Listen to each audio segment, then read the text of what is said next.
বলছেন উনি মমতা ব্যানার্জির ছবি দিয়ে দু রকমের উনি ডুয়েট করছেন ডুয়েট এগুলো ইনজেক্ট আমরা জানি, আমরা জন্মগত পরিচিত, আমরা জানি মাথায় কি আছে, কিভাবে ইনজেক্ট করা হয়েছে। আমি অনেকক্ষণ ধরে দেখছিলাম, কিচ্ছু বলিনি। একজন ভদ্রমহিলা, প্রোটেস্টের একটা ধারা আছে, যে ছবি, যে প্রশাসক, যার বিরুদ্ধে এত আন্দোলন, তাকে আমি বুকে টানিয়ে রেখেছি। What is the meaning? অথচ আমি বলছি ডুয়েট। বুঝতে পেরেছেন? এই মবটাকে উনি কন্ট্রোল করার চেষ্টা করছিলেন। আরো দু একজন আছে, মিশে আছে, আরো মিশে আছে। আপনি কি এখানে থাকেন? আপনি কি এখানে থাকেন? হ্যাঁ, এখানে থাকি আমি। আমাকে আমার পরিবার সবাই ছেড়ে আমার নির্দিষ্ট পরিচয় আছে। আমি একজন সঙ্গীত শিল্পী, আমার নির্দিষ্ট পরিচয়। সঙ্গীত শিল্পী। শুধু তাই না, আমার ছেলে এখন এই মুহূর্তে নাম করা একজন সঙ্গীত শিল্পী। এবং আপনি আরেকটা কথাও বলছিলেন যে চলাফেরা করতে এখানে একটু সমস্যা হচ্ছে। আমরা এখানে 9টার পরে আমাদের কিছু জনকে কিছুদিন কিছু ঘটনা ঘটেছে, তার ফলে আমাদের কিছু জনকে ছেড়ে দেয়, মুখছে না, পুলিশরা চেনে ছেড়ে দেয়।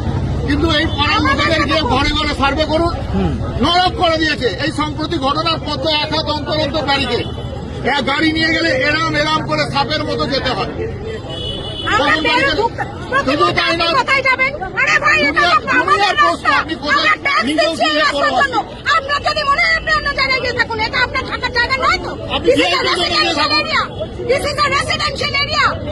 করবেন?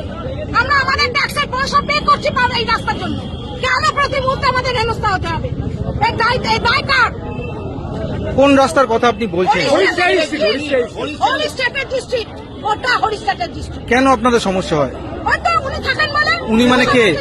আচ্ছা। মুখ্যমন্ত্রী। শুধু তাই না, রাত্রি 9টার পর বুলেট বাইক চলবে না। আচ্ছা।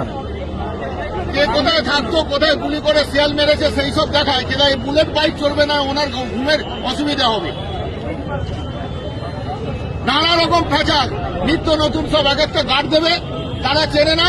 ও প্রায় দিনই ঝামেলা এখানে। কি চাইছেন আপনারা? আমরা চাইছি উই ওয়ান্ট জাস্টিস, কোনো কিছু নয়, বিচার চাই। আর এই রাস্তায় যে আপনাদের সমস্যা হয় থাকতে, সেই ক্ষেত্রে আপনারা কি চাই? এই সমস্যার একটা সমাধান চাই। উনি যেভাবে ঘিরে নিয়েছেন, দেখুন না, ব্রিজের ওপরটা দেখুন, দেখুন ওইদিকে পুরো কাঁটাতার, গঙ্গার ওপারে চলে যাবেন, জেলের ওইদিকে মানুষ সমান কাঁটাতার। সৌন্দর্যনের নামে একবার এখানে টেকের ওরা ঢুকে পড়েছিল গঙ্গা পেরিয়ে, পুরো ওপারটা কাঁটাতালে জাল দিয়ে দিয়েছে। ঠিক আছে, ওপারে পুলিশ, এপারে পুলিশ, গলির মধ্যে পুলিশ, গলি দিয়েও যদি শর্টকাটে মারবো, দাদা কোথায় যাবেন বলুন? যেখানে আমাদের জন্ম, সেখানে যদি এত কৈফিয়ত দিতে হয়, সবসময় সকলের মাথা ঠিক থাকে? আপনার বাড়িতে যাওয়ার সময় আপনাকে যদি বলে যে দাদা আপনি কোথায় যাবেন, যেখানে আপনার জন্ম,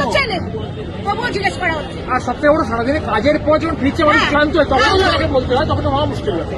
এই ব্যাপারগুলো বুঝুন। মানে এই সমস্যাটা আপনার একার না, এই আপনারা যাবেন, সার্ভে করবেন, দেখবেন সকলে ঘরে ঘরে বিরক্ত, ঘরে ঘরে বিরক্ত। আমরা কি মানুষরা?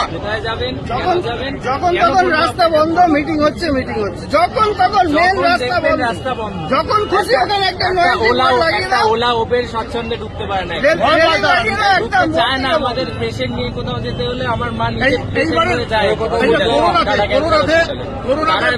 উবের আসতে চায় না, এখানে নিতে চায় না। এই হরিচার মানে ওলা উবের আসতে চায় না, নিতে চায় না এখানে। আর জোম্যাটো সুইগি খাবার দাবার ওরা প্রাণের ভয় আসে ওই জন্য, কারণ আমরা নালে ঘুরে ঢোকে,